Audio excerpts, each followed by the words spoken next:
chiffres du chômage frôlent donc le record de 97. Aujourd'hui, 3 169 000 Français sont à la recherche d'un emploi. Depuis 21 mois maintenant, le chômage ne cesse de progresser. Dans le détail, on voit ça avec Anne Sylvain.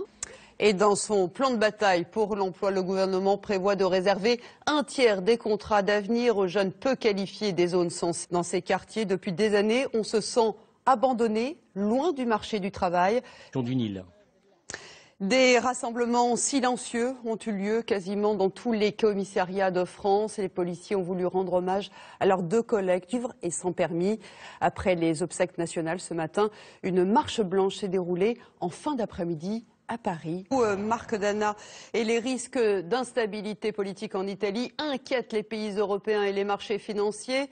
Les investisseurs craignent que maintenant et après la pilule Diane 35, on assiste peut-être à un nouveau scandale de médicaments détournés de leur usage initial. Cette fois, il s'agit du Cytotec, mis sur le marché pour traiter les ulcères, mais employé dans certaines maternités. Silence d'affronter les journalistes pour demander le retrait de l'ouvrage Belle et la Bête.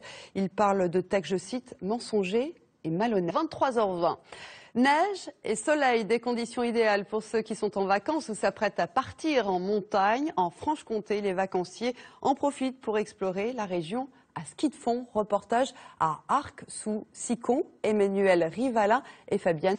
Dans un instant, la météo puis tout le sport. Prochain rendez-vous avec l'information, c'est le soir 3 bien sûr avec Patricia Loison en environ de 23h20. Excellente soirée à vous, bonsoir et à demain.